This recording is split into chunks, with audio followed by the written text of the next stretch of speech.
नमस्कार प्यारे साथियों, मित्रों और विद्यार्थियों। मैं प्रियंका, आप सभी का भारत के लार्जेस्ट ऑनलाइन प्लेटफ़ॉर्म अनअकैडमी में स्वागत, अभिनंदन। कैसे हैं सब लोग, ठीक हैं? आज हम लोग इस महीने की थर्ड लास्ट स्पेशल क्लास में मिल रहे हैं, ठीक है? और आज की जो क्लास रहेगी वो जहांगीर पे रहने वाली है।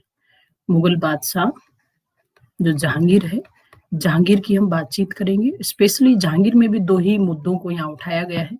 एक जहांगीर के स्टेट को हम यहाँ पे देखेंगे और एक उसके टाइम की जो पेंटिंग थी उस पे बातचीत की जाएगी।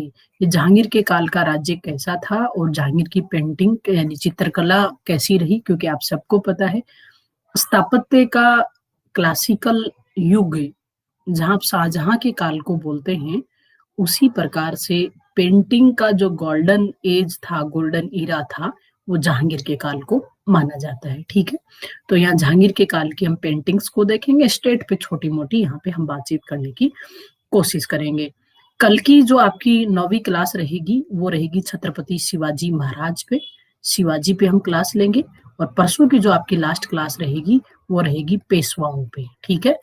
देन उसके बाद में उसके अगले दिन से टाइम मेरा रेगुलर ये रहेगा 5 से लेके 6 बजे का और हम लेके आएँगे आपके लिए एमसीक्यू और एमसीक्यू भी स्पेशली मध्यकालीन भारत की, क्योंकि मेरा प्लस पे अभी मध्यकालीन भारत चल रहा है। मैंने स्पेशल पे भी लगभग आपको मध्यकालीन भारत ही करवाया है।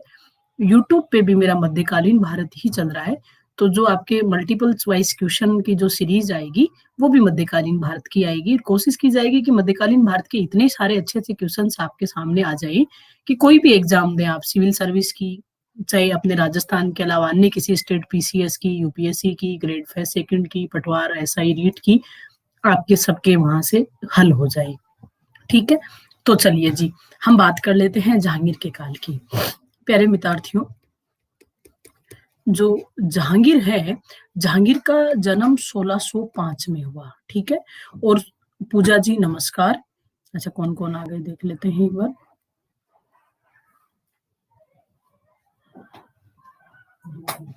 आल आकाश शर्मा जी नमस्कार। चांदबल गुर्जर जी,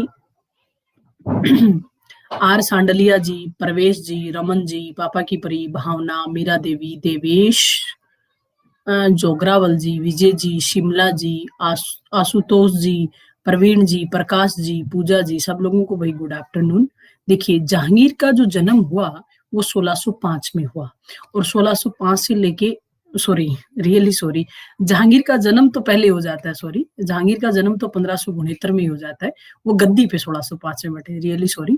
जहांगीर 1605 में गद्दी पे बैठे और 1605 से लेके 1627 तक वो मुगल बादशाह रहे। क्लियर?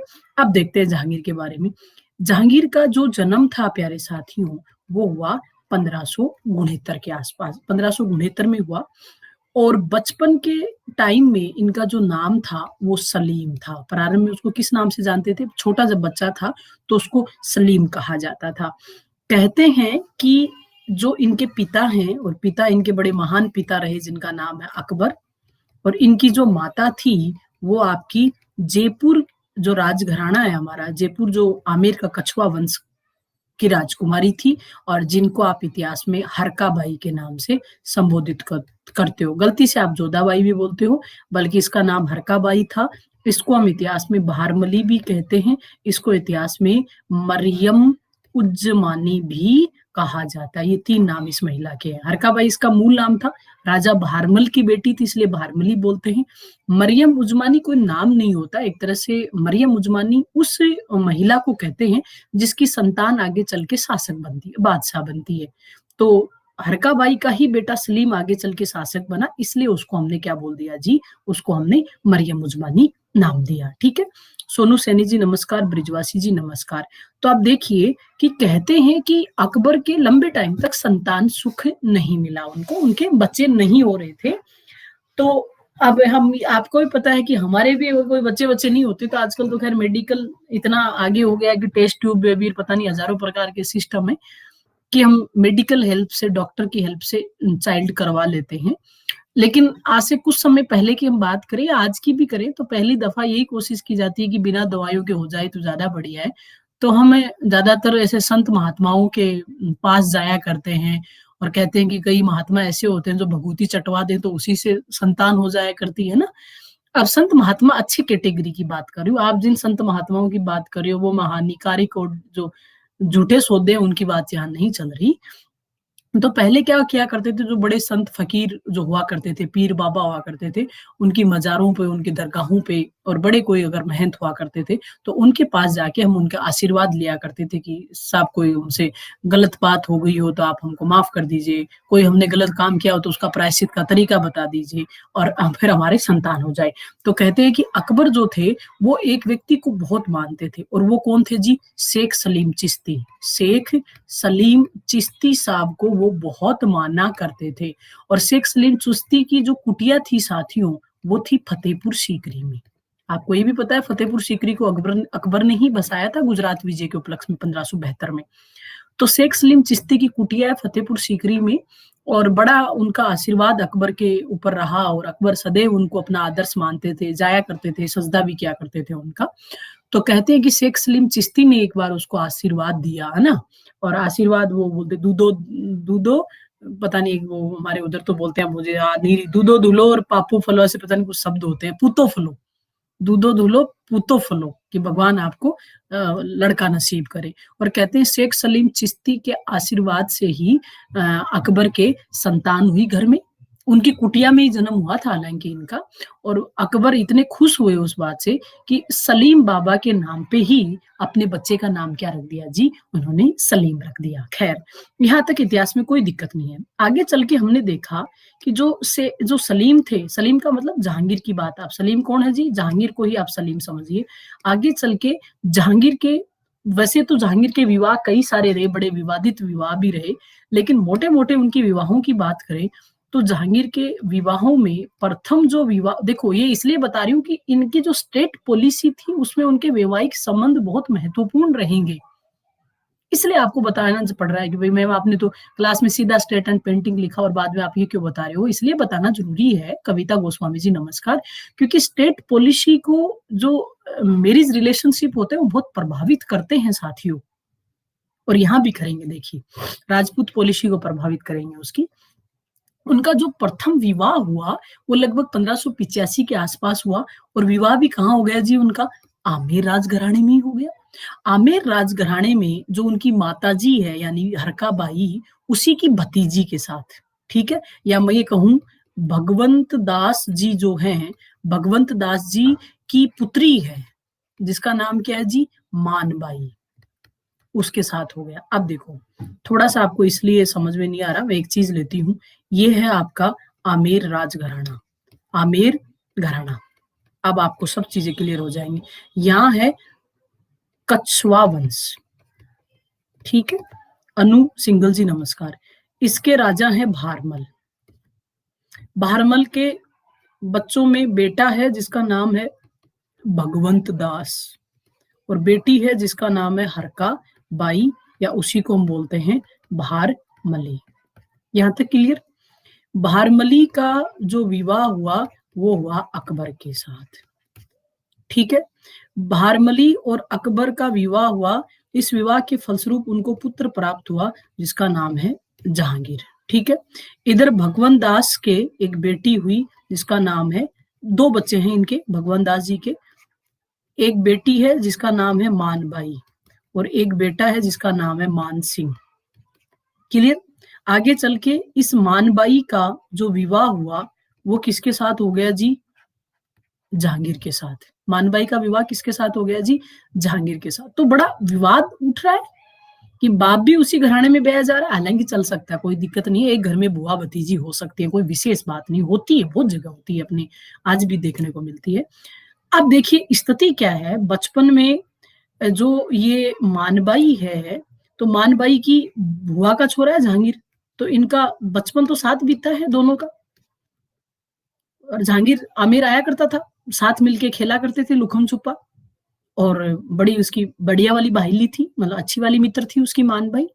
आगे चल के जब जहांगीर से उसका विवाह हो गया, लंबे टाइम तक हालांकि मानबाई का बड़ा वहाँ पे रोल है और मानबाई को वो कहते हैं कि महत्वपूर्ण, मतलब वो अपनी शाही बेगम की उपाधि भी देते हैं। वो उसको अपनी प्रधान बेगम मानते हैं कि मेरी सबसे मोस्ट बेगम है, वो वही है। लेकिन आगे चल के विवाद जहांगीर की लाइफ में ऐसे-ऐसे आएँगे कि इतनी नौबत आ जाएगी कि एक समय पे मानबाई को जहांगीर की आदतों से परेशान होके मृत्यु को गले लगाना पड़ेगा, वो मर जाएगी, फांसी लगा लेगी, ठीक है?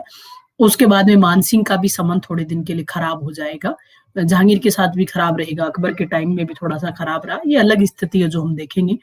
आगे चल के हमने देखा कि जब मानबाई और जहांगीर का विवाह हो गया, तो इन दोनों के विवाह से इनके जो बच्चा हुआ, उसका नाम था जी क्या? खुसरो। और बड़ी स्थितियाँ तब आई, एक खुसरो था एक बच्चा और आगे चल के जहांगीर की दूसरी पत्नी से एक बच्चा और हो जाएगा जिसका नाम खुर्रम।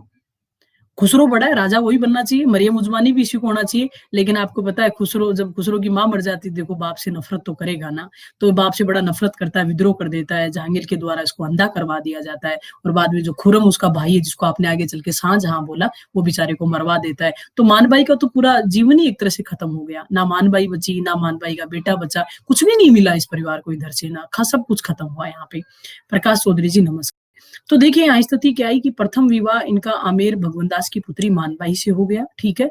और मानबाई से उनको जो बच्चा हुआ उनका नाम है खुसरो, जिसको बाद में अंधा करवा के मार दिया गया।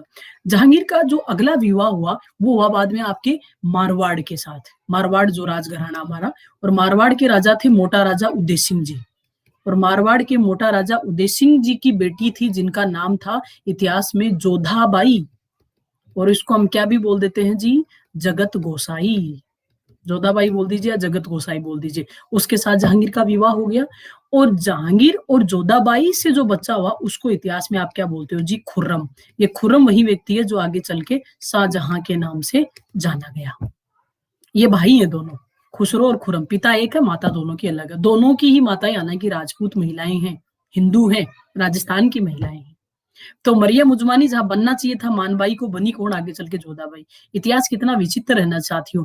आप जोधाबाई को अकबर के साथ अटैच करते हो, जोधा अकबर सीरियल बना रखे, बल्कि जोधाबाई बाई क्या लगती है अकबर की? जोधाबाई अकबर की पुत्रवधू है साथियों।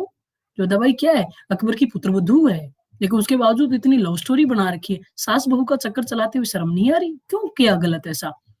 और ताज्जुब की बात है, मैं हमेशा मेवाड़ के जो राजपूत घराने हैं, उनसे ज़्यादा, मतलब मुझे वो ज़्यादा ऐसे गौरवशाली लगते रहे हैं, आमेर वालों की अगर तुलना करूँ तो। आप लोगों को भी वही घराने ज़्यादा ऐसे पावरफुल लगते हैं, स्वाभिमानी लगते हैं। और सबसे बड़ा मुझे आज तक ये चीज़ नज़र आती है, चलो उस समय तो जो था वो हो गया, उसके कई कारण हो सकते हैं। आज भी जब जोधा अकबर बनाई, तो बाकायदा रिलीज़ हो रहे हैं, बावड़ों की तरह उसको देख के आ रहे हैं, इतिहास का परिहास उड़ाया जा रहा है। और जब पद्मावती बनाई तो हमने रोक लगा दी, बल्कि पद्मावती में तो इतनी गलत स्टोरी थी नहीं जितनी जोधा अकबर में दिखाई। लेकिन वही था, पद्मावती को रुकवाने वाले मेवाड़ वाले लोग थे और यहाँ आमेर वालों ने भाई अच्छे से दिखाया नहीं अपना जज़्बा। दिखा देते एक बार अपनी राजपूतीगिरी, कैसे चलाओगे आप ऐसे, कैसे कर रहे हो? क्योंकि राजस्थान के आमेर के इतिहास में मैंने आज तक जितना पढ़ा है कछुआओं का इतिहास, जोधा नामक कोई कन्या हुई ही नहीं यहाँ पे आज तक। तो जोधा नामक कन्या, मैं तो इतने नाम ढूँढ-ढूँढ के मर गई, हरकाबाई, बहारमली। हरकाबाई मिलता है, बहारमली और ये मरियम उज़मानी भी मैंने ही ढूँढे हैं। फिर भी आप जोधाबाई स्टोरियाँ देखते हो, सीरियल देखते हो, बड़े लोगों को कहानियाँ याद है सब लोगों को। खैर चलिए, फिर बच्चे इतिहास में सवाल पूछते हैं मेरे से, तो थोड़ा-सा ध्यान दीजिए जी इतिहास की तरफ। खैर ये हुआ। आगे देखिए, तो ये सब हो गया। अब देखो, आगे चल के फिर सलीम का राज्याभिषेक करवाया जब अकबर की 1605 में मृत्यु हो जाती है असीरगढ़ के दुर्ग में, तो उसके बाद में आगरा के किले में सलीम का मतलब जहांगीर का हमने राज्याभिषेक करवा दिया। आगरा फोर्ट में आगरा फोर्ट में हमने इनका राज्याभिषेक करवाया। किसका जी? सलीम का। कब करवाया? 1605 में। इसने राज्याभिषेक करते ही 2 अच्छे कार्य किए। ये हालाँकि इसके अच्छे कार्य थे। पहला कार्य क्या किया? इसने एक न्याय की जंजीर लगवाई साथियों, न्याय की जंजीर। ये दिखाने के लिए कि मैं बहुत प्रजापालक और अच्छा शासक हूँ। आगरा किले का जो शाह बुर्ज था, वहाँ से लेके यमुना नदी के तट पे एक खंभा खुदवा के और एक बड़ी जो मतलब जो बेल होती है, बेल मतलब जो हम पशुओं के गले में डालते हैं वैसी ही बेल, वैसी एक बेल लोहे की वहाँ तक लटकवा दी। उसमें घंटियाँ लगवा दी जगह-जगह और ये फरमान जारी कर दिया कि मेरी आवाम में किसी को भी आधी रात को भी मान लो कोई समस्या हो तो आपके नजदीकी जो भी घंटी हो उसको जाके एक बार बजा के आ जाओ। वो टन टन टन करते लास्ट तक कहाँ पता चल जाएगी जी, जो आगरा का जो मेन किला शाह बुर्ज है वहां तक चली जाएगी। और शाह बुर्ज में उपस्थित जो भी वहाँ चौकीदार होंगे, पहरेदार होंगे, वो तुरंत प्रभाव के साथ उस जगह पहुंच के और जो भी उस व्यक्ति की समस्या होगी उसको निपटा देंगे। अब आज की स्थिति में कोई लगा दे तो पूरे दिन उस घंटे को पकड़ के खड़े रहे हम तो, कि भाई साहब कभी आरएस की परीक्षा टाइम पे नहीं करवा रहे हो, कभी रिजल्ट नहीं निकाल रहे हो, कभी कोर्ट में अटक रहा है, ये क्या तरीका है? पूरे दिन इस घंटे को हम तभी छोड़ेंगे जब हमारी सब चीजें आप ठीक कर दोगे। खैर, लेकिन ऐसा पॉसिबल नहीं था मित्रों। अब आपका मन कर रहा होगा कि मैम हम होते तो हम तो दिन में 50 बार उस घंटी को बजा के आते कि देखते जहांगीर कितनी बार भाग के आता। ऐसा होता नहीं साथियों, क्यों? क्योंकि बाकायदा जांच पड़ताल होती थी, पता चलता कि आपने बिना किसी उद्देश्य से इस घंटी को बजाया तो फिर आपको हमेशा के लिए बजा दिया जाएगा। ये भी एक तरीका था, इसलिए कोई गलती नहीं कर सकता था। आगे चल के देखो तो एक तो न्याय की जंजीर इस व्यक्ति ने लगवाई, उसके अलावा शासक बनते ही इसने 12 घोषणाएं करवाई। 12 घोषणाएं करवाई उनको। जो उनकी घोषणाएं, इनको आइन ए जहांगीरी के नाम से हम आगे चल के संबोधित करेंगे, जिसमें कृषि से संबंधित घोषणाएं थी, पशुवध से संबंधित घोषणाएं थी, शराबबंदी से संबंधित घोषणाएं थी, नमक के टैक्स को लेकर घोषणाएं थी। हालांकि शराबबंदी का फरमान है कि राज्य में कोई शराब नहीं निकालेगा, हर दिन कोई शराब नहीं पिएगा, ये बात अलग है। जहांगीर 24 घंटे शराब पिए चलेगा, लेकिन राज्य में कोई नहीं पिएगा भाई साहब, ये भी है ना। तो ऐसी ऐसी 12 घोषणाएं, वो कभी प्लस कोर्स में आपको 12 की 12 हम बताएंगे। इन्होंने 12 घोषणाएं प्रकाशित करवाई। ठीक है, रहना सैयद जी नमस्कार। उसके बाद में देखिए, अब हम बात करते हैं इसके हम स्टेट की, साम्राज्य विस्तार की। पहला पॉइंट आपके आज की क्लास का, साम्राज्य विस्तार में जो सबसे बड़ी उपलब्धि है वो है 1615 का मेवाड़ मुगल संधि। जहांगीर के काल की सबसे बड़ी उपलब्धि देखते हैं, वो देखते हैं 1615 की मेवाड़ मुगल संधि। मेवाड़ वो रियासत जो कभी झुकी नहीं, और इस बार उन्होंने मुगलों के साथ संधि कर ली। मेवाड़ की तरफ से जो संधि कर रहे हैं वो है आपके राणा अमर सिंह जी, और मुगलों की तरफ से जो संधि पे हस्ताक्षर किए वो थे खुर्रम। खुर्रम का मतलब हम बात कर रहे हैं किसकी? शाहजहां की। यानी जहांगीर ने अपने बच्चे खुर्रम की तरफ से राणा अमर सिंह के साथ एक संधि करवाई। आपको पता है ना कि पहले थोड़े संबंध ठीक हो गए थे। अकबर के काल में जब हमने देखा था कि उदय सिंह और वो कर्नल जेम्स टोड ने एनल्स ऑफ एंटिक्विटीज में लिखा कि मेवाड़ के इतिहास के लिए कितना अच्छा होता कि उदय सिंह का नाम ही वो लोग अपनी लिस्ट में नहीं लिखते। उसके बाद में उसके बाद में हमने देखा कि थोड़े समय तक के लिए संबंध ठीक है। लेकिन आपको ध्यान है, मैंने कल आपको स्पेशल क्लास में बताया था कि औरंगजेब के काल में वापस से संबंध खराब हो गए थे राज सिंह के टाइम से। जब राज सिंह राजा थे मेवाड़ के, तो एक तो जजिया आकर वापस लगा दिया था तो उसे वो खपा थे, एक वो किले की वो रिकंस्ट्रक्शन नहीं करवाने दे रहे थे तो राज सिंह उससे खपा थे, और दूसरा आपको पता है मारवाड़ के होने वाले शासक अजीत सिंह की जो माताजी थी वो मेवाड़ की राजकुमारी थी, तो वो भांजे को लेके भी बड़ा विवाद था। तो इन सब चीजों से औरंगजेब के काल में आगे चल के संबंध और भी खराब हो जाएंगे। लेकिन इससे पहले ही हमको दिख जाता है कि औरंगजेब से पहले हमको संबंध खराब है वो जहांगीर के काल से ही नजर आने लग जाते हैं मित्रों। जहांगीर के काल में बहुत संबंध खराब हो गए हैं, फिर शाहजहां के काल में भी ऊपर नीचे करके संबंध चलते रहे, और औरंगजेब के काल में तो और भी खराब हो जाएंगे। बस अकबर के काल में थोड़े से ठीक ठाक नजर आए हमको। यहाँ देखिए 1615 में संधि हो रही है, और संधि की शर्तें क्या थी जी? अमर सिंह ने मुगल अधीनता स्वीकार कर ली। ताजुब हुआ अचानक से सुन के। उसके बाद में राणा जो अमर सिंह थे उन्होंने अपने पुत्र जो जिनका नाम था करण सिंह को मुगलों की सेवा में भेज दिया कि जाओ और आप मुगलों के वहां मनसबदार बन जाओ। बस मेवाड़ का अब बदले में जो जहांगीर थे उन्होंने क्या किया जी? मेवाड़ का पूरा जो भूक्षेत्र है वो वापस दे दिया अमर सिंह को, और जो चित्तौड़ का किला है बस वो भी वापस लौटा दिया, ये कह के कि आप इस चित्तौड़ के किले की किलेबंदी नहीं करवाओगे, इसको सुदृढ़ नहीं करवाओगे, ठीक है, इनका रिकंस्ट्रक्शन नहीं करवाओगे। लेकिन अमर सिंह इस बात से बड़े आत्मग्लानि होती है, उनको बड़ी पीड़ा होती है कि मैंने शायद ये गलत किया है संधि करके, और बाद में वो राजगद्दी छोड़ देते हैं अपने बेटे करण सिंह के पक्ष में, और पास में जो नौचौकी स्थान है वहां चले जाते हैं, पूरा जीवन अपना वो वहीं व्यतीत करते हैं। और बाकायदा हमने देखा कि जहांगीर ने अमर सिंह और उनके पुत्र करण शंकर की संगमरमर की मूर्तियां बनवाई, और आगरा के अपना जो राजमहल था उसके मुख्य उद्यान में उनको रखवाई। अब उसको मुख्य उद्यान में रखवाने का मतलब आप ये मत सोचिए कि अब महान हो, मतलब बड़ा अच्छा लग रहा है कि हमारे राजाओं की, राजकुमारों की संगमरमर की मूर्तियां, वो मुगल, ये हमारे अभिमान को टूटता हुआ नजर आ रहा है। मेवाड़ी जो अभियान था, जिनकी कहते मूछें कभी नीचे झुकाई नहीं करती थी, और ये वो दिखा रहा है कि आज आप लोग परास्त हो गए हो।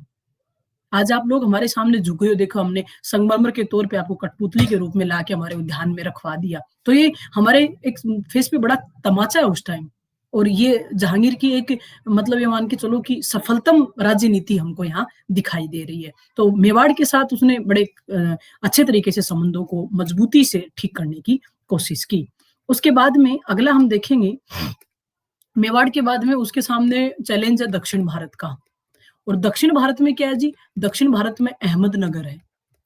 अहमदनगर बड़ा फेमस है साथियों, और अहमदनगर के उस समय वजीर हुआ करते थे मलिक अंबर और ये मलिक राजू।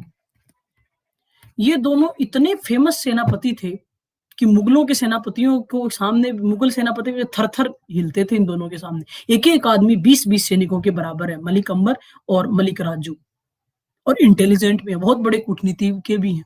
और अहमदनगर का जो शासक है मुर्तजा निजाम साहब, उसकी पूरी की पूरी रीढ़ की हड्डी है वो मलिक अंबर और मलिक राजू की वजह से चलती है।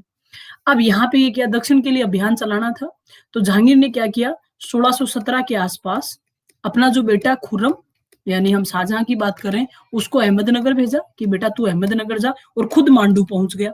खुद मांडू मांडलगढ़ प्रदेश, मध्य प्रदेश की बात करें, खुद मांडू के दुर्ग में, कि दोनों तरफ से हम कोशिश करेंगे कि दक्षिण भारत में एक साथ हम प्रवेश कर सके। लंबे टाइम तक घेरा डाले रखा, अहमदनगर का राजा भी झुक नहीं रहा, हालांकि वो भी खत्म होने की स्थिति में ही है, सब कुछ अंदर से खत्म हो गया राज दरबार में, रसद प्रणाली वगैरह सब सिस्टम गड़बड़ा गया पानी वानी का, लेकिन वो एक ही अभी तक झुके नहीं है। बाद में उसी समय कहते हैं कि बीजापुर का राजा हुआ करता था इब्राहिम आदिल शाह, ठीक है, इसके समकालीन है इब्राहिम आदिल शाह। कृष्णिया जी नमस्कार। इब्राहिम आदिल शाह ने मध्यस्थता की जी, इब्राहिम आदिल शाह ने मध्यस्थता की, बिचौले की भूमिका निभाई अहमदनगर और मुगलों के बीच, और एक संधि करवा दी, और संधि करवा के मोटा मोटी तौर पे अहमदनगर से ये कबूल करवा दिया कि आप मान लीजिए कि जहांगीर आपसे सुपीरियर है, आप उनकी सॉवरेंट पावर को स्वीकार कर लीजिए। और इस प्रकार हमने देखा कि उत्तर भारत और दक्षिण भारत दोनों ही क्षेत्रों में उसने कोशिश की कि मैं ठीक ठाक स्थिति को क्रिएट करूं, और संबंध भी इसने नॉर्मल बनाने का कोशिश किया। ये तो जहांगीर की रही स्टेट की बात, उत्तर और दक्षिण नीतियों। अगर हम जहांगीर की धार्मिक नीतियों की बात करें प्यारे साथियों, तो आप जानते हो कि धार्मिक नीति में वो बड़ा कलिष्ठ नहीं है, वो अपने पोते औरंगजेब जितना कट्टर भी नहीं है, वो अपने बच्चे शाहजहां से भी ज्यादा अच्छा है, ये भी आप ध्यान रखिए। बाकायदा रक्षाबंधन का त्योहार मनाया करता था। जहांगीर था वो अपनी कड़ाई पे राखी बंधवाता था, क्योंकि बचपन से आमेर खेलने आया करता था, तो यहाँ मामा के बच्चे, मामियों के बच्चे, वो बच्चों के साथ वो होली, दीपावली, गुलाल सब खेला करता था, दीपक जलाया करता था। तो वो परंपराएं उसमें बड़े होने के बाद में भी है, वो ज्यादा इसमें अंतर नहीं कर रहा है कि मैं हिंदू परंपराओं में भाग नहीं लूं, क्योंकि सब तो विवाह उसके हिंदुओं के साथ हो रहे हैं, राजपूतों के साथ हो रहे हैं। तो बाकायदा रक्षाबंधन का त्योहार मनाता था, अपनी कलाई पे राखी बांधता था। दीपावली के दिन बाकायदा हिंदुओं को छूट दे रखी थी कि आप जुआ खेल लीजिए, हालांकि जो 12 घोषणाएं करवाई थी उनमें जुए के ऊपर नियंत्रण लगा दिया था, क्योंकि जुआ भाई ऐसा है जो घर भी खुआ देता है लोगों का, तो जुए पे रोक लगा दी थी कि वो जुआ नहीं खेलेगा। लेकिन हिंदुओं को क्या, यार ठीक है एक दिन तो बख्श दिया जाएगा, चलता है एक दिन, तो कभी कभी तो चलता है, तो आप दिवाली वाले दिन क्या कर सकते हो जी, जुआ खेल सकते हो।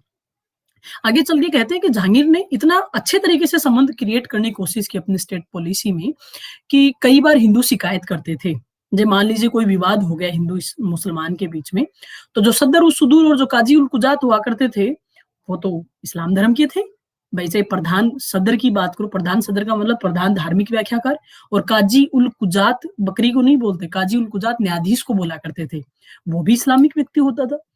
अब जब भी कोई विवाद आता था तो हिंदू ये शिकायत किया करते थे कि वो धर्म प्रेम में प्रभावित होकर हमको ज्यादा दंड दिया है, हमारे अपराध के, और मुसलमान को कम दंड दिया है। तो ये शिकायतें जहांगीर के पास पहुंचा करती थी। तो जहांगीर ने इतना बड़ा कदम उठाया, और एक श्रीकांत नामक एक हिंदू था प्यारे साथियों, उनको हिंदुओं का जज नियुक्त कर दिया।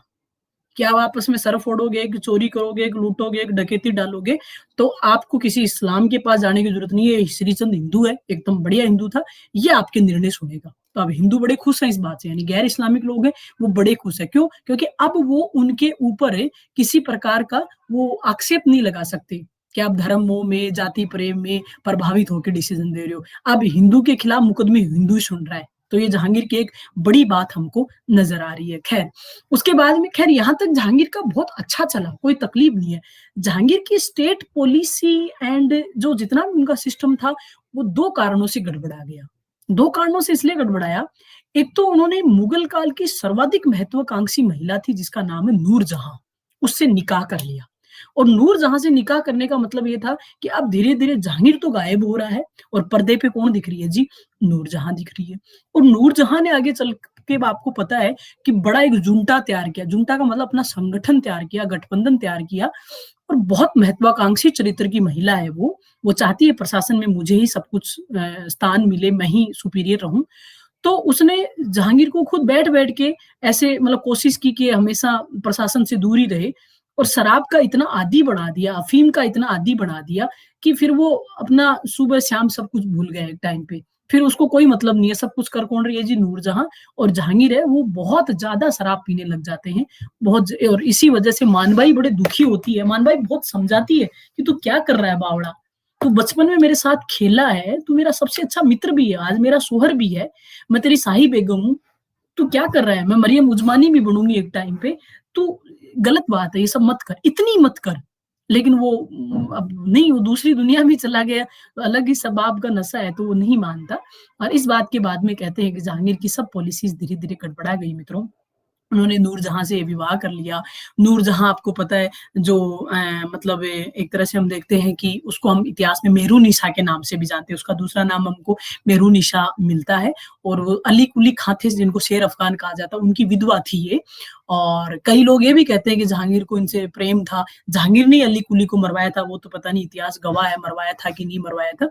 लेकिन आगे चल के देखा कि नूरजहाँ इतनी महत्वाकांक्षी बन गई कि विश्व विश्वांत सिंह जी नमस्कार कि नूरजहाँ शाही जो सिक्के थे उन पे बाकायदा जो आदेश लिखे जाते थे उनमें अपना नाम खुदवाया करती थी। टकसालें जो जारी होती थी, टकसाल से सिक्के उन पे बाकायदा उसका फ़ोटो नाम आया करता था।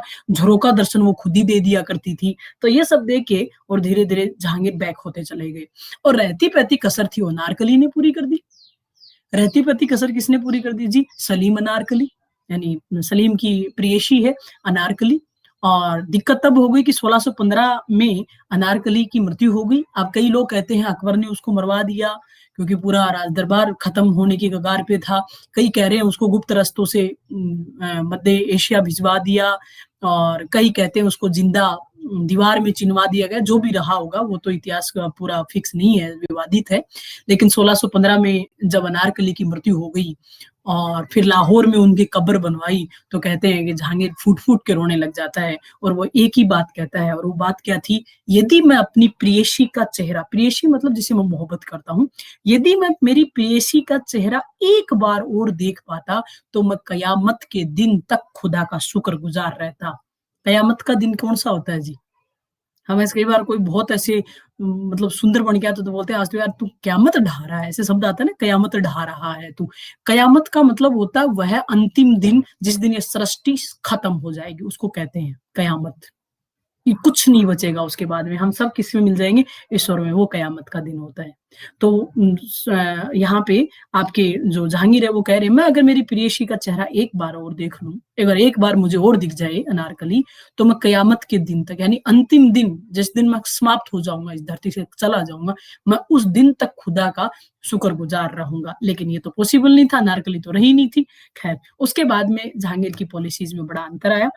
फिर भी उसके बाद में कहते हैं कि जहांगीर ने बाकायदा निसार नामक एक चांदी का सिक्का भी सॉरी तांबे का सिक्का भी चलाया। बस दिक्कत ये है कि बाकायदा जो मुद्राएँ अब इतनी नौबत आ गई, वो शराब के नशे में इतना ज़्यादा चले गए कि जो मुद्राएँ जारी हो रही हैं, उन मुद्राओं में भी उनको शराब का प्याला लिए हुए अंकित किया गया है मित्रों। शराब का प्याला ले रखा हाथ में पी रहे हैं और सिक्के चल रहे हैं। तो प्रजा पे कैसा असर आएगा सोचिए इस बात का। ये एक बड़ा विवाद का विषय रहा। ख़ैर यहाँ तक कोई बातें नहीं, आगे चल के हम देखेंगे कि जब उनकी मृत्यु हो जाती है इसकी जहांगीर की 1627 में, तो बाद में हमने उनका मकबरा बनवाया और उनका मकबरा है वो उनकी मृत्यु के बाद में उनके बेटे शाहजहाँ के काल में बना। ये तो थी उनकी स्टेट पॉलिसी। अब हम कोशिश करते हैं कि उनकी चित्रकला क्या थी? जब ये ऐसा व्यक्ति था तो उसको समय कब मिल रहा था चित्रकारी का, और चित्रकारी में उसने कौन-कौन सी महारत हासिल की और उसने कौन-कौन से प्रसिद्ध चित्र बनाए। भाई साहब, चित्रकारी में तो इसका जैसा कोई शान ही नहीं है। आज तक कोई पैदा नहीं हो सा हुआ जिसने जहांगीर से ज़्यादा अच्छे तरीके से चित्रकला से प्रेम किया हो। एकदम इतना खतरनाक चित्रकारी का शौकीन ये व्यक्ति था जहांगीर। ऐसे कहते हैं कि जहांगीर ने जो तुजु के जहांगीरी अपनी आत्मकथा लिखी है, तो तुजु के जहांगीरी में जहांगीर खुद लिखता है, उसके स्टेटमेंट है कि आप कोई भी चित्र मेरे सामने लेके आ जाओ। मैं उस चित्र को देख के उसको बनाने वाले चित्रकार, चाहे वो जिंदा हो, चाहे वो मृत्यु को प्राप्त कर गया हो, मैं नाम बता दूँगा उस चित्रकार का, कि इस चित्रकार ने इस चित्र को बनाया है। कि अगर मैं किसी चित्रकार से एक भी बार नहीं मिला, अगर मैं कभी किसी चित्रकार का नाम नहीं भी सुना, तो भी मुझे उस चित्र को देख के अपने आप ही उसका नाम याद आ जाता है। सब सोच रहे हो मैं क्या बोल रही हूँ बात? मान लो ऐसा व्यक्ति जिससे मैं कभी ज़िंदगी में मिला ही नहीं, मैंने उसको कभी देखा ही नहीं, नाम जानता ही नहीं, सुना ही नहीं, लेकिन चित्र दिखा दो, मेरे अपने आप ही नाम निकल जाएगा कि ये चित्र तो फलाँ जी ने बनाया है। कितना बड़ा बात है। और इवन इतनी ही बात नहीं कहता, ये तो चलो कह दिया उसने। यहाँ तक कही है जहांगीर ने कि एक चित्र है, उस एक चित्र को आप 50 लोगों से अलग-अलग बनवा लीजिए। मतलब एक ही चित्र में 50 चीज़ें, नाक किसी और ने बना दिया, आँखें किसी और ने, होठ किसी और ने, कान किसी और ने, बाल किसी और ने, है ना? स्तन किसी और ने, हाथ किसी और ने, पैर किसी और ने, ऐसे बना लिया। तो भी कह रहा है मैं एक-एक चीज़ को देख के, जैसे ये प्रियंका मैम है आपकी, ठीक है? और प्रियंका मैम की हर चीज़ अलग-अलग 10 लोगों ने मिलके बनाई है। तो कह रहा है मैं देख के अलग-अलग बता दूँगा कि ये अस्वेम जी ने बनाई है, ये आपके विश्वनाथ सिंह जी ने बनाई है, ये विजय जी ने बनाई है, ये विकास जी ने बनाई है ना? ये किशोर जी ने बनाई है, ये कविता ने बनाई है, ये केसु ने बनाई है, ये रमन ने बनाई है। मैं पूरा देख के इनको बता दूँगा। ये राधा गौतम जी ने बनाई, पूरा देखिए, ये कितनी बड़ी पारखी नज़र होगी कि एक चित्र जो इतने खैर आदमी का चित्र तो छोड़ो, पशु-पक्षियों के चित्र हैं, हज़ारों चित्र इतने बारीक चित्र होते हैं, उनमें छाँटना कि किस-किस व्यक्ति ने क्या बनाया, कोई सामान्य बात नहीं है। इतना फ़ेमस ये चित्रकला में पारंगत व्यक्ति था, इसीलिए इसके काल को हम पेंटिंग का गोल्डन एज बोलते हैं साथियों। ये देखिए, ये आपके नज़र आ रहे हैं जहांगीर। सलीम इनका मूल नाम है, 1605 से 1627 तक शासक रहे। जन्म फतेहपुर सीकरी में शेख सलीम की चिश्ती की कुटिया में। पिता अकबर है, माता हरकाबाई है। प्रथम विवाह आमेर की राजकुमारी मानबाई से, दूसरा विवाह मारवाड़ की राजकुमारी जगत गोसाई से हुआ। सलीम का राज्याभिषेक आगरा के किले में हुआ था साथियों। सलीम ने न्याय की प्रसिद्ध जंजीर लगवाई। आगरा किले के शाहबुर्ज से यमुना नदी तक ये फैली हुई थी। शासक बनते ही जहांगीर ने 12 घोषणाएं करवाई, जिन्हें आईने जहांगीरी के नाम से संबोधित किया जाता है। उसके बाद में देखिए जहांगीर का राज्य। मेवाड़ मुगल संधि हुई सबसे पहले 1615 में। मेवाड़ शासक राणा रतन सिंह और खुर्रम यानी शाहजहां के मध्य हुई। शर्ते अमर सिंह ने मुगल अधीनता स्वीकार कर ली। राणा ने पुत्र करण सिंह को मुगल दरबार में भेजा। मेवाड़ का समस्त भूक्षेत्र व चित्तौड़ का किला राणा को वापिस दे दिया गया। शर्त मेवाड़ शासक चित्तौड़ किले को सुदृढ़ नहीं करवाएंगे, ये बात रही। उसके बाद में आपको पता है राणा आतम गल्लानी से परेशान होकर नोचो की पाल नामक स्थान पे चले गए और अपनी राजगद्दी करण सिंह के नाम पे उन्होंने छोड़ दी।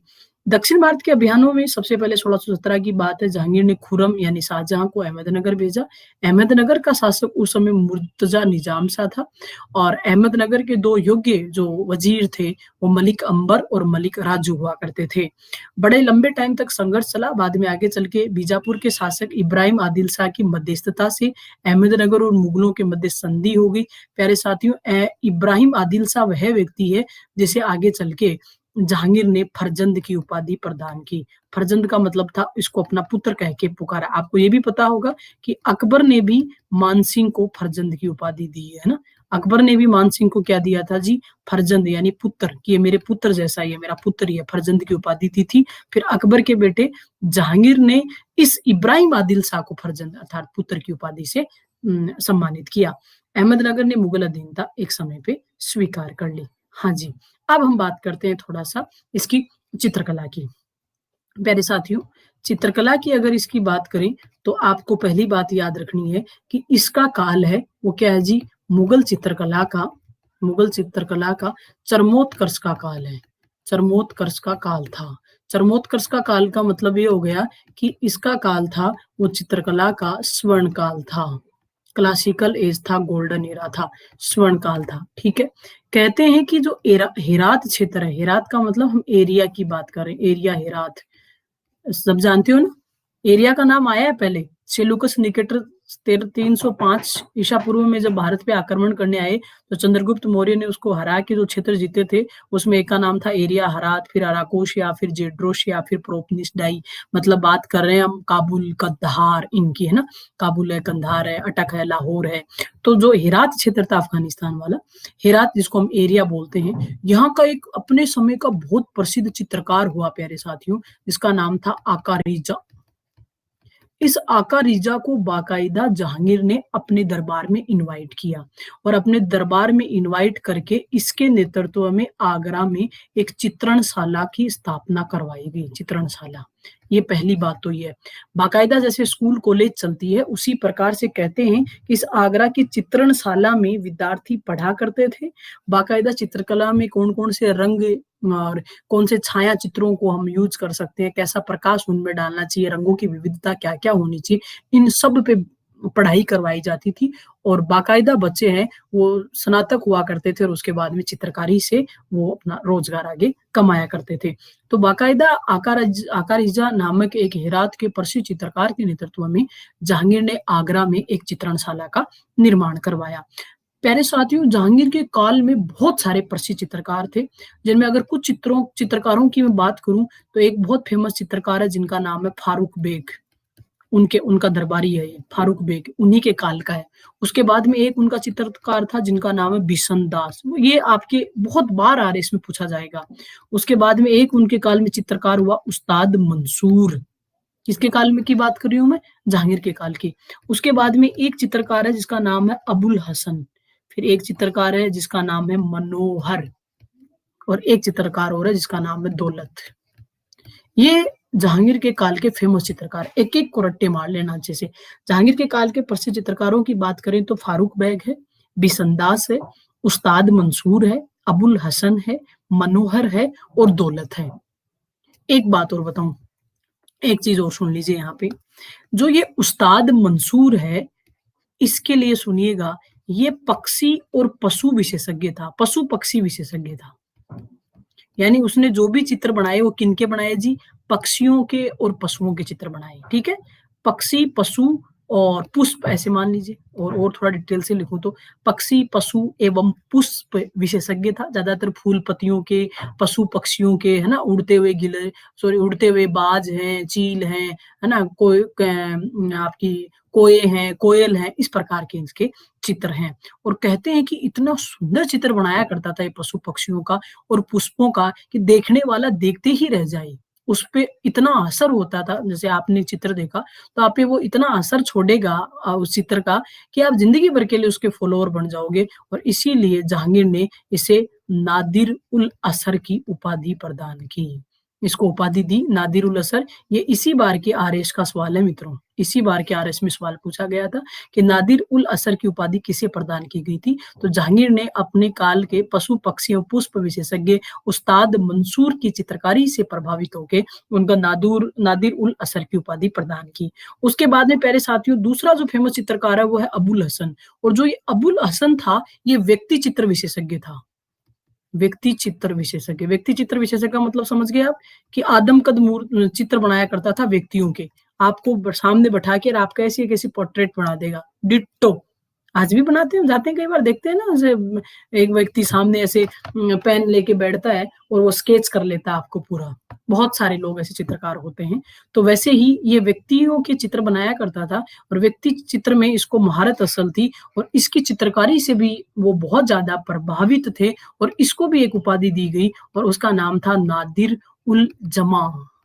नादिर उल जमा, जमा शब्द जमाने से बना है, ऐसा व्यक्ति जिसके चित्र को जमाना याद रखेगा वो होता है नादिर उल जमा। तो यानी दोनों नाम एक जैसे ही, कंफ्यूज मत होना। उस्ताद मंसूर है वो पशु पक्षी विशेषज्ञ है जिसको नादिर उल असर की उपाधि मिली, और अबुल हसन है वो व्यक्ति चित्र विशेषज्ञ है जिसको नादिर उल जमा की उपाधि मिली। तो एक की उपाधि असर और एक की उपाधि है जमा। असर है मंसूर की और जमा है अबुल हसन की। ये दो ही खास बातें हैं जो आपको याद रखनी है। अब मैं आपको कुछ चित्रों के लिए बता रही हूँ। प्यारे विद्यार्थियों, सबसे पहले जो बीजापुर के सुल्तान थे, बीजापुर राज्य है दक्षिण में, बीजापुर के सुल्तान थे आदिल शाह। याद आ गया ना आपको? इब्राहिम आदिल शाह। अभी जस्ट पीछे बात करके आई हूं मैं कि इसी व्यक्ति की वजह से मध्यस्थता हुई थी अहमदनगर में और मुगलों में, जिसको जहांगीर ने फरजंद का नाम दिया था, अपने पुत्र के बराबर माना। बहुत प्रेम करते थे जहांगीर, और बीजापुर सदैव सहायक राज्य है मुगलों का। तो बीजापुर के सुल्तान इब्राहिम आदिल शाह का चित्र बनवाना चाह रहे हैं, तो बाकायदा उन्होंने अपने चित्रकार को नियुक्त किया, और इस बीजापुर के सुल्तान इब्राहिम आदिल शाह प्लस उसके राज परिवार प्लस जो उसका खुद का परिवार था, उसका बहुत सुंदर सुंदर काफी सारे चित्र बनाए, और बनाने वाला व्यक्ति था, उसका नाम था फारूक बेग। एक तो आपके सवाल ये उठता है यहाँ पे, सवाल क्या आएगा? बीजापुर के सुल्तान आदिल शाह का चित्र निम्नलिखित में से जहांगीर के किस चित्रकार के द्वारा बनाया गया? तो वो बनाया गया फारूक बेग के द्वारा।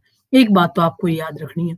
अगली बात देखिए प्यारे साथियों, एक ऐसा व्यक्ति है इसके चित्रकारों में जो साथी चित्रकारों के चित्र बनाता है, साथी चित्रकारों के चित्र बनाता है, साथी चित्रकारों के चित्र, यानी कहने का ये बनाने वाला जो व्यक्ति है वो है दौलत। पीछे मैंने बताया ना, देखो इसके चित्रकारों के नाम बता रही थी, तो देखिए ये तो रहा फारूक बेग जिसने इब्राहिम आदिल शाह का चित्र बनाया, और ये रहा दौलत। दौलत किसके चित्र बनाता है? दौलत ने इन सब के चित्र बनाए। किसके जी? फारूक बेग का चित्र बनाया, उस्ताद मंसूर का चित्र बनाया, अबुल हसन का चित्र बनाया, मनोहर का चित्र बनाया, अपना खुद का चित्र बनाया, है ना। तो ये क्या करता है? अपने साथियों के चित्र बनाने में इसको महारत हासिल थी, और ये बनाने वाला व्यक्ति कौन है? दौलत है। इसके अलावा प्यारे साथियों, फारस का जो राजघराना था उसे बड़े प्रभावित रहा करते थे मुकेश कुमार सैनी जी, नमस्कार। तो फारस के जो शाह है वहां के शासक को बोलते हैं। फारस के शाह प्लस फारस के जो अमीर वर्ग के लोग हैं, प्लस फारस का जो राज दरबार था, वो बड़ा फेमस माना गया उस समय में, मध्यकाल में। तो वहां वो चाहता है जहांगीर कि यार मैं फारस से भेज के, और मैं ये पता करवाऊं कि फारस के जो शाह है वो किस प्रकार के वस्त्र पहनते हैं, किस प्रकार का भोजन खाते हैं, कैसे उनकी लाइफस्टाइल है, कैसे रहते हैं, उनके आमिर जो सामंत लोग हैं वो किस प्रकार से रहते हैं, उनके राज दरबार में कौन कौन सी चीजें कहाँ कहाँ पे है। फिर आगे चल के मैं भी आगरे में उसी उसी प्रकार की चीजें करूंगा, मैं भी ऐसा ही रहूंगा।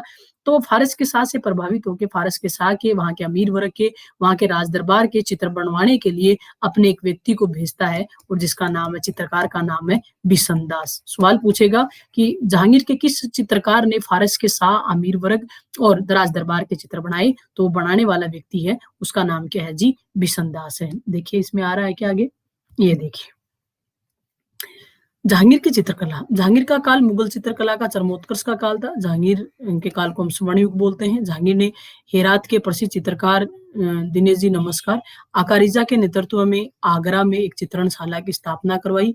जहांगीर के काल में पोर्ट्रेट पेंटिंग, देख के आदमकद मूर्ति, प्राकृतिक दृश्यों के बारे में, प्राकृतिक दृश्यों का मतलब नदियां, पहाड़, है ना, चिलचिलाती धूप, डूबता हुआ सूरज यानी सनसेट और सनराइज, चिड़ियों की चहचहाट, इस प्रकार के चित्रों की बात कर रहे हैं।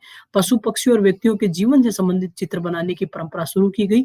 जहांगीर के समय के प्रमुख चित्रकार थे फारूक बेग, बिशनदास, उस्ताद मंसूर, अबुल हसन, दौलत, मनोहर, गोवर्धन, तुलसी, माधव आदि।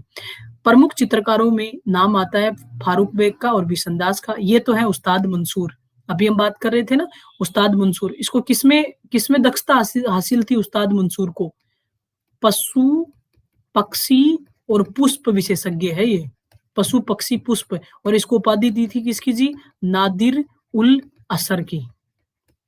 ये इसकी उपाधि है, इसको उपाधि मिली थी नादिर उल असर की। ये तो आपका उस्ताद मंसूर। और ये देखो छोटा सा बच्चा है, कौन जी? अबुल हसन, मानवेंद्र नारुका जी, नमस्कार। और ये इसको किसमें सिद्धस्त हासिल है? ये है व्यक्ति चित्रकला में, व्यक्ति चित्रकला में इसको सिद्धस्त हासिल है। और इसको जो उपाधि दी जहांगीर ने, उसका नाम है नादिर उल जमा। ये उसके काल के दो सबसे फेमस चित्रकार हैं, पहला उस्ताद मंसूर और दूसरा अबुल हसन। ये पशु पक्षी विशेषज्ञ, ये व्यक्ति चित्र विशेषज्ञ। इसकी उपाधि नादिर उल असर, इसकी उपाधि नादिर उल जमा। अब मैंने आपको बताया, सबसे पहले बीजापुर के सुल्तान आदिल शाह का चित्र बनाया, पीछे हमने बात कर ली फारूक बेग ने बनाया था। और मैंने ये भी बात कर ली फारस के शाह और उनके अमीरों और परिजनों के चित्र बनाए थे किसने? बिशनदास ने। मैंने ये भी पीछे आपको बता दिया। और साथ में मैंने ये भी बता दिया साथी चित्रकारों के चित्र बनाए थे किसने? दौलत ने। तो यानी 3 चित्रकारों पे हम बातचीत कर चुके, इस पे बात कर चुके। फारूक बेग ने बीजापुर के शाह का चित्र बनाया, बिसंदास है वो फारस गया, फारस के राज परिवार के चित्र बना के लाया, और ये दौलत है इसने अपने साथियों के चित्र यहाँ बनाए। ठीक है, आगे देखिए, अब कुछ खास चित्रों की हम बात करते हैं।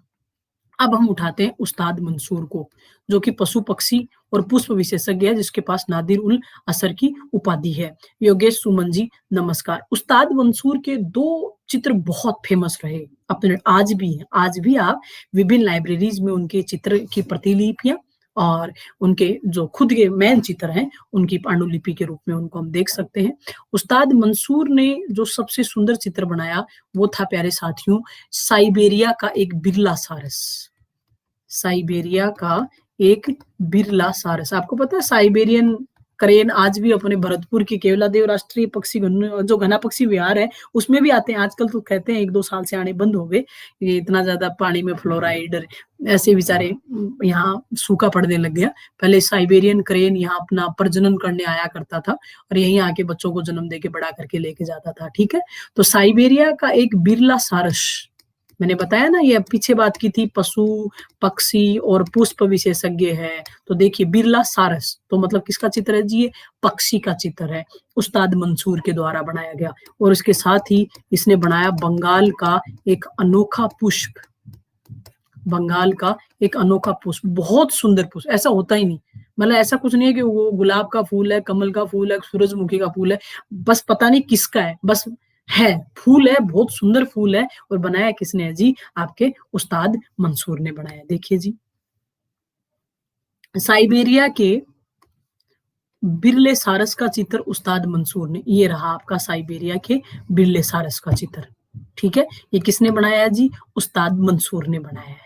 अब एक होगी मैं बिरला काम को तो नॉर्मली लग रहा है, उस जमाने में कोई इतना सुंदर चित्र बना दे वो बिरला ही माना जाएगा साथियों। और दूसरा बंगाल का एक अनोखा पुष्प का चित्र, और ये रहा आपका वो पुष्प, ये जो दिख रहा है, मतलब कि एक पंखुड़ी और ऊपर ये फूल है, ये फिर अलग अलग रूपों में यहाँ क्या कर रहा है जी, फैला हुआ, बहुत सुंदर, इसको नजदीकी से देखते हैं तो बहुत सुंदर चित्र है। उस्ताद मंसूर को जहांगीर ने नादिर उल असर की उपाधि दी और उस्ताद पशु पक्षी विशेषज्ञ थे। क्लियर, आगे देखिए, आपके कमेंट आप लिख नहीं पा रहे हो कि ऐसे थम ही दे रहे हो, कोई मुझे तो बताओ कि हो ना सब क्लास में, या कहाँ पे हो सब लोग, क्लास में हो? हाँ, तो आगे देखो जी, ये मैं आपको पहले स्टार्ट में बता रही थी कि अच्छा इतना ध्यानपूर्वक चित्रों में मगन है सांडलिया जी, ये मैं सोचूं क्या बात हुई। प्रियंका सैनी जी नमस्कार। ये वाली वो बात हो गई मैं जो पीछे बता रही थी कि जहांगीर चित्रकला का इतना पारखी था कि चित्र को देख के बता दिया करता था कि इसका नाक का नाक किसने बनाया। देखो क्या लिख रहा है, खुद जहांगीर की बातें सुनो। जहांगीर ने लिखा कि चित्रकला में मेरी रुचि व ज्ञान इस सीमा तक पहुंच गया है कि यदि मेरे सम्मुख किसी मर्त अथवा जीवित चित्रकार की कलाकृति प्रस्तुत की जाती है और मुझे उस चित्रकार का नाम नहीं बताया जाता है, तब भी मैं तुरंत बता देता हूँ कि यह अमुक व्यक्ति के द्वारा किया गया कार्य है। वही बात आ गई ना कि चाहे वो चित्रकार को जानता हो नहीं जानता हो, मिला हो नहीं मिला हो, नाम पता हो या नहीं पता हो, चाहे वो जिंदा हो, चाहे हो सकता है आज से 50 साल पहले मर गया हो, मुझे चित्र दिखा दो, बता दूंगा उस व्यक्ति का चित्र है। अब हो सकता है इसमें कोई बात ऐसे मतलब बढ़ा चढ़ा की भी हो, लेकिन ये तो एटलीस्ट इतना तो कोई झूठ नहीं बोलेगा, इसका मतलब तो है कि वो चित्रकला के बारे में बहुत पारंगत रखने वाला व्यक्ति था। और वो आगे ये भी लिखते हैं, यदि एक ही चित्र अलग अलग कलाकारों द्वारा सामूहिक रूप से बनाया जाता था, यानी एक ही चित्र को, जैसे प्रियंका मैम का चित्र बनाना है, 50 लोगों ने 50 चीजें बनाई, तो भी मैं ये बता सकता हूँ कि अमुक आकृति अमुक चित्रकार ने बनाई है, और उस चित्र की पर्टिकुलर जो चीज है वो किस चित्रकार ने बनाई, यहाँ तक मेरे को सिद्धस्त हासिल है। ये कौन कह रहा है जी, ये आपका उस्ताद मंसूर बोल रहा है। तो खतरनाक चित्रकार है। उसके बाद में देखिए, उसके बाद में दूसरा बड़ा चित्रकार कौन था जी, अबुल हसन। अबुल हसन का आपको पता ही क्या है जी, ये व्यक्ति चित्र विशेषज्ञ है। इसके पास उपाधि थी किसकी जी, नादिर उल जमा। वो पीछे देखिए हम छोटा वाला बच्चा है, उसी की बात कर रहे हैं। देखिए प्यारे साथियों, इसने 2 चित्र बनाए। पहला कहते हैं कि इसने ड्यूटर के संत जॉन पॉल की तस्वीर बनाई, पॉल की तस्वीर बनाई। एक पोप है, ये पोप जो पोप बोलते हैं ना, पोप कार्डिनल्स, ईसाई पादरी फादर जो आता है ना, तो क्रिश्चियन धर्म के एक फादर पादरी हैं, पोप श्रृंखला के फादर पादरी हैं, कार्डिनल आर्ची बिशप टाइप की एक पोस्ट है, ड्यूटर। और ड्यूटर के संत है जॉन पॉल। इसकी तस्वीर कहते हैं मात्र 13 साल की उम्र में ऐसा का ऐसा एक फादर उसने तैयार कर दिया। फादर धार्मिक व्याख्याकार होते हैं, जैसे हमारे महंत होते हैं, श्री श्री 1008, श्री श्री 10,008 ऐसे बोलते हैं हम हिंदू धर्म में। इस्लाम वाले मौलवी काजी बोल देते हैं। तो जो क्रिश्चियन धर्म है उसमें सबसे बड़ा पोप, पोप के नीचे फिर कार्डिनल्स, फिर आर्ची बिशप, फिर लॉयर बिशप, और सबसे छोटे वाले पंडित होते हैं ना उनको कहते हैं फादर और पादरी। हिंदुस्तान में फादर और पादरी आते थे, हमारे लिए तो सबसे बड़े वही हुआ करते थे, बल्कि वो अपनी श्रृंखला में सबसे निम्नतम माने गए हैं। ठीक है, तो एक बहुत सुंदर एक फादर का इसने चित्र बनाया, मांझी राम जी नमस्कार। 13 साल की उम्र में ऐसा कैसा चित्र छाप दिया कि ये लो जी, ये आपका संत जॉन पॉल। एक तो इसे इसका विशेष कार्य है। दूसरी प्यारे साथियों, जो तुजुक ए जहांगीरी ग्रंथ है ना, तुजुक ए जहांगीरी, जो आत्मकथा है जहांगीर की, ऑटोबायोग्राफी है खुद की जहांगीर की। तो जो जहांगीर की आत्मकथा है तुजू के जहांगीरी, उसका जो मुख पृष्ठ का चित्र है ना, मुख पृष्ठ यानी मैन, जो उसका फ्रंट पेज होता है, जहां जहांगीर राजगद्दी पे बैठे हैं और अपने अमीर वर्ग के लोग चारों तरफ उसके फैले हुए हैं, पूरा राज दरबार लगा और वो कोई आदेश दे रहे हैं, धीर सिंह जी नमस्कार। ये मुख पृष्ठ का चित्र भी किसने बनाया था? इस अबुल हसन के द्वारा ही बनाया गया था। दिखा देते हैं आपको, देखिए प्यारे साथियों, ये रहा ड्यूटर के संत जॉन पॉल की तस्वीर अबुल हसन ने बनाई, और दूसरा तुजू के जहांगीरी के मुख पृष्ठ का चित्र अबुल हसन ने बनाया। अबुल हसन को जहांगीर ने नादिर उल जमा की उपाधि दी। हसन व्यक्ति चित्र में सिद्धस्त हासिल रहा। ये रहा तुजू के जहांगीरी। इसमें देखिए ये बैठे हैं कौन आपके, ये कौन बैठे हैं जी? ये आपके जहांगीर बैठे हैं। ये कोई सदर सुदूर यानी कोई मौलवी टाइप की है। ये जो सामने है इधर, ये आमिर यानी सामंत लोग हैं, पूरा राज दरबार लगा हुआ। ये मुख पृष्ठ का चित्र है तुजू के जहांगीरी का। बनाया किसने है जी? अबुल हसन के द्वारा बनाया गया है। ये एक फेमस चित्रकार हो गया। और एक चित्र और बताऊं आपको, एक इस काल का बहुत फेमस चित्र है, और वो अब यहाँ हिंदुस्तान में नहीं है। वो अगर देखना हो तो हमको लंदन जाना पड़ेगा। लंदन की लाइब्रेरी में उसको संग्रहित किया हुआ है। उसमें क्या दिखाया गया, खास बात देखिए, उसमें दिखाया गया है कि प्यारे साथियों, एक चिनार का वृक्ष है, ठीक है, चिनार का पेड़ दिखा रखा है, ये लीजिए, एक चिनार का पेड़ है, ठीक है।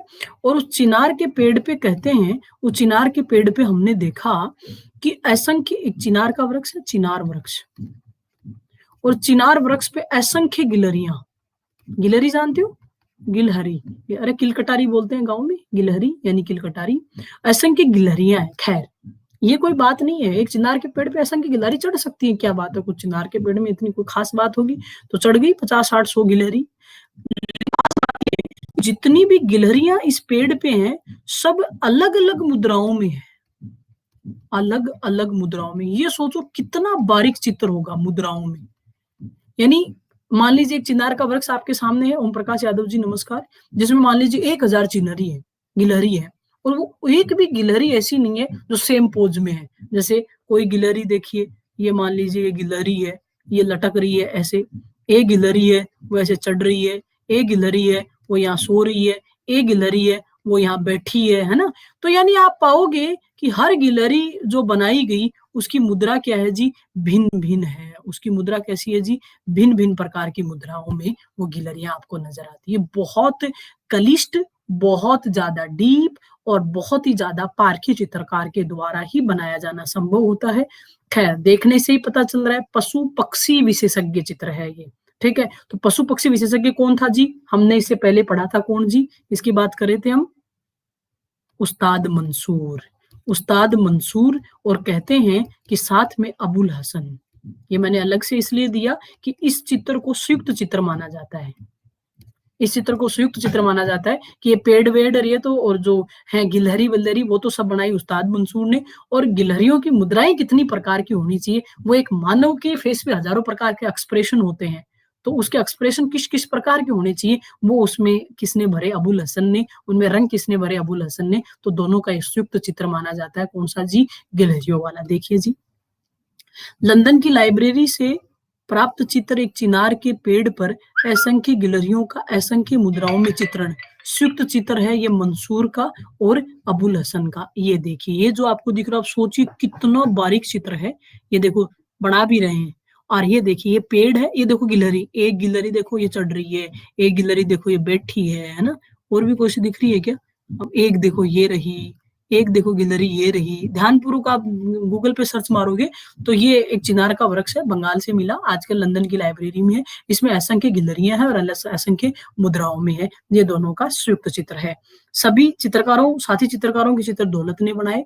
शहजादों के, अमीरों के और विदेशी राजदूतों के सामूहिक छवि चित्र थे, वो मनोहर ने बनाए। खास बात ये रही कि तुजु के जो जहांगीरी ग्रंथ है उसमें सभी चित्रकारों के नाम है, लेकिन इस मनोहर का नाम ही नहीं है। एक चित्रकार का नाम नहीं है, किसका जी? मनोहर का। लास्ट बात आ रही है, पर्सी ब्राउन ने जहांगीर के काल के बारे में लिखा कि जहांगीर के समय, जहांगीर के साथ ही, जिस दिन जहांगीर मतलब 1627 में मृत्यु को प्राप्त हो जाते हैं, उनके साथ ही, अरे तेरी मेरा पेन गिर गया, 1 सेकंड, कि जहांगीर की मृत्यु के साथ ही जो मुगल चित्रकला थी उसकी वास्तविक आत्मा लगभग समाप्त हो गई। क्यों? क्योंकि जहांगीर की मृत्यु के बाद में हमने देखा कि जो भी मुगल शासक आए उन्होंने चित्रकला की तरफ विशेष ध्यान नहीं दिया। क्यों नहीं दिया जी? देखिए कैसे, क्यों मर गई जी? हेमलता सोमानी जी नमस्कार। कि जहांगीर के काल में चित्रकला है, ठीक है, चित्रकला का ये गोल्डन एज है। जहांगीर, पर्सी ब्राउन इतिहासकार लिख रहे हैं कि जहांगीर की मृत्यु के साथ ही चित्रकला गायब क्यों हुई जी? शाहजहां कहाँ चले गए थे जी? शाहजहां ने चित्रकला की तरफ ध्यान नहीं दिया। शाहजहां ने कौन सी कला की तरफ ध्यान दिया जी? स्थापत्य कला की तरफ ध्यान दिया। आपको ध्यान है ना? पूरे लाल लाल किला, आगरा का मुमताज महल, और जितने भी बिल्डिंग है लाहौर की, आगरा की, सब बनवाई किसने? दिल्ली की शाहजहां ने। तो शाहजहां ने चित्रकला से अपने आप को कन्वर्ट कर लिया किसकी तरफ? स्थापत्य कला की तरफ। जहां चित्रकला का स्वर्ण काल जहांगीर का काल था, वहीं स्थापत्य कला का स्वर्ण काल कौन है जी? आपके शाहजहां का काल है। उसके बाद में अब चित्रकला वापस कभी पनप ही नहीं पाई। उसके बाद में आया आपका औरंगजेब, और आप जानते हो औरंगजेब के काल में ना तो प्यारे साथियों चित्रकला है और ना ही आपका स्थापत्य कला है, ना ही प्यारे साथियों संगीत कला है, ना ही प्यारे साथियों नृत्य कला। आप जानते हो ना क्यों? क्योंकि वो तो कट्टर सुन्नी मुसलमान है। तो कुरान में जो जो चीजें हैं, इस्लाम में जो शरीयत के अकॉर्डिंग जो चीजें कबूल की जाती हैं, केवल वो उन्हीं को मानता है। तो इन सब कलाओं पे उसने रोक लगा दी। जहांगीर के बाद में उसके उत्तराधिकारी हैं, बहादुर शाह प्रथम है, जहादार शाह है, फरुखशियर, रफीउद्दर्जात, रफीउद्दौला, मोहम्मद शाह रंगीला, फिर अहमद शाह, आलमगीर द्वितीय, शाह आलम द्वितीय, अकबर द्वितीय और बहादुर शाह जफर द्वितीय। ये जो 11 के 11 बादशाह हैं, वो सबके सब क्या हैं जी? अयोग्य बादशाह हैं। तो बेचारा ये 2-4 साल काम कर ले, यही बहुत बड़ी बात है। चित्रकला को कहाँ विकसित करेंगे? तो इनके काल में चित्रकला है नहीं। हाँ, ये बात जरूर है कि एक विशेष बात जो नजर आई वो ये रही कि औरंगजेब ने जितनी भी ये छोटी ललित कलाएं थी, इन ललित कलाओं पे पाबंदी लगाई। और ललित कलाओं पे पाबंदी लगने का मतलब ये था कि ललित कलाएं विस्तार कर गई। आप ये कहोगे मैम पाबंदी लगी तो विस्तार कैसे की? प्यारे साथियों, अब जितने भी शिल्पी थे, चित्रकार थे, संगीतकार थे, नृत्यकार थे, अब राज दरबार छोड़ छोड़ के कहाँ चले गए जी? बड़े बड़े अमीरों के घर जाके शरण ले ली, सामंतों के घर जाके शरण ले ली, जागीरदारों के घर जाके शरण ले ली, चौधरियों के वहां जाके शरण ले ली, है ना? तो जो छोटे, जो राजा रजवाड़े सामंत टाइप के लोग थे, उनके दरबारों का हिस्सा बन गए। और उसके बाद में किसकी शुरुआत हुई जी? क्षेत्रीय कलाओं की शुरुआत हुई। ये एक विशेष बात भारत के लिए। औरंगजेब के द्वारा विभिन्न कलाओं पे रोक लगाने का मतलब ये था कि कलाओं का गला नहीं घुट गया, बल्कि कलाओं ने अब सेंटर से निकल के स्टेट का रूप धारण कर लिया। अब जितने ज्यादा राज्य, रजवाड़े, सामंत, चौधरी खुद मुकद्दम हुआ करते थे, उतनी ही ज्यादा कलाएं फली फूली। चाहे चित्रकला की बात करो, मूर्ति कला की बात करो, संगीत कला की बात करो, नृत्य कला की बात करो, और धीरे धीरे हर घर में एक एक, हर गली में एक एक चित्रकार है, एक एक संगीतकार है, एक एक नृत्यकार है। तो ये उसके द्वारा लगाई गई पाबंदी आगे चल के इन कलाओं को रिच करने में, साउंड करने में बड़ा अपना योगदान देती है। तो इसी के साथ ये क्लास पूरी होती है। हाँ, ये भी बताएं जहांगीर के काल में प्यारे साथियों संगीत कला का भी बड़ा विकास हुआ। उसके काल में बिलास खां है, मक्खू है, हमजान जैसे फेमस संगीतज्ञ थे। जहांगीर ने खुद की आत्मकथा लिखी। 2 ही मुगल बादशाहों ने अपनी आत्मकथा लिखी है। मंजू कुमारी जी नमस्कार। एक बाबर ने लिखी थी तुजो के बाबरी, ठीक है, वो तुर्की भाषा में थी। एक लिखी है आपके जहांगीर ने, उसका नाम है तुजू के जहांगीरी, ये फारसी भाषा में है, ठीक है। और एक सवाल कई बार होता है, अनारकली की जो कथा है वो कोई, प्यारे साथियों, कोई ऐसे मतलब प्रमाणिक कथा नहीं है। वो एक दंत कथा है। जैसे हम लोकोक्ति मुहावरों में कोई पतली तो जाती है ना हमारे समाज में चली हुई कहानी टाइप की, तो वो एक दंत कथा है और कहा जाता है कि उसको लिखने वाला एक ही व्यक्ति है। अनारकली की कथा को आज तक एक ही व्यक्ति ने लिखा है। अब पता नहीं उसने लिखा तो प्रमाणित तो किसी ने किया नहीं, और उसका नाम है विलियम फिच। याद रखना आपको, विलियम फिच नामक एक विदेशी यात्री ने अनारकली की दंत कथा लिखी है। वो very interesting lecture by Priyanka ma'am. Thank you Pooju, thank you so much. ये देखिए, ये थोड़ा सा और सुनिए। हॉकिंस और टॉमस रो कौन है? प्यारे साथियों, आप सब जानते हो हॉकिंस और जो टॉमस रो हैं, दोनों ही ईस्ट इंडिया कंपनी थी, उसके प्रतिनिधि थे, है ना। और राजदूत के रूप में भारत में आए थे। हॉकिंस 1608 में आया था जहांगीर के दरबार में, और टॉमस रो था वो 1615 में आया था जहांगीर के दरबार में। वहां का ब्रिटेन का राजा है जेम्स प्रथम, उनके दूत के रूप में ये भेजा गया है टॉमस रो। और हॉकिंस आया था कंपनी के दूत के रूप में। और हॉकिंस पहले आगरा आया, आगरा से सूरत जाके उसने जहांगीर से भेंट की। और ये टॉमस रो था, पहले आगरा आया तो उसको पता चला कि जहांगीर है वो राजस्थान आया हुआ है, अजमेर शरीफ। तो फिर वो अजमेर आया, और अजमेर में आके टॉमस रो ने जहांगीर से भेंट की। और अजमेर में ही कहते हैं जहांगीर ने उनके नाम पे बड़े फरमान जारी किए थे। तो देख लीजिए, भारत को आधुनिक भारत की तरफ ये राजस्थान ही लेके जाता है। नूरजहां जुंटा, नूरजहां आपको पता है जहांगीर की पत्नी, मतलब उसकी बेगम का नाम था। और एक टाइम पे उसने पूरे प्रशासन पे हस्तक्षेप करने की कोशिश की, और जुंटा उसके संगठन को कहा गया। मेरुन्निसा नूरजहां का ही बचपन का नाम था। शाहदरा मकबरा, शाहदरा बेटा जगह है लाहौर के पास। जब 1627 में जहांगीर की मृत्यु हो गई, तो उसके बाद में, उनकी मृत्यु के बाद में, नूरजहां जो उनकी पत्नी है, उनके द्वारा जहांगीर का मकबरा बनवाया गया। कहाँ पे? लाहौर के निकट शाहदरा में। ठीक है। और आपको पता है अकबर का मकबरा कहाँ? अकबर का मकबरा है सिकंदरा में। सिकंदरा पड़ता है आगरा के पास। ये है शाहदरा, ये लाहौर में रावी नदी के किनारे, रावी नदी के पास है। ठीक है। बिलास खां और जो छत्र खां है, दोनों ये जहांगीर के काल के संगीतज्ञ हैं, दोनों के दोनों। तुजू के जहांगीरी जहांगीर की आत्मकथा का नाम है, जो फारसी भाषा में लिखी गई है। अनारकली उसकी प्रेयसी का नाम था, जिसकी दंत कथा को मात्र एक व्यक्ति ने लिखा है, जिसका नाम है विलियम फिच। विलियम फिच एक यूरोपियन इतिहासकार है, ब्रिटिश इतिहासकार है, जिसने अनारकली की दंत कथा को लिखा है। और कोई सवाल? ओके जी, थैंक यू। 2 लास्ट क्लासें बची हैं, 5 से 6 वाली, कल और परसों की। कल हम पढ़ेंगे छत्रपति शिवाजी महाराज, और परसों हम बात करेंगे मराठा पेशवाओं पे, और उसके अगले दिन से आपके एमसीक्यू आएगी। थैंक यू सो मच सब लोगों का। राम सिंह जी, अब हम जा रहे हैं, आप आ रहे हो। और अभी रात को मेरी जो क्लास है प्लस की, वो रहेगी 9 से 11 बजे। तो जो भी प्लस क्लास वाले बच्चे हैं, वो वहां से ले लीजिए। सब लोग क्लास को लाइक किया करो, वॉच किया करो, अच्छी लगे शेयर कर दिया करो, दोस्तों को बताया करो। आपको वॉच मिनट के अकॉर्डिंग टॉपी मिलती है, वो मुझे मेरी दे दिया करो। धन्यवाद मित्रों। जय हिंद, जय भारत।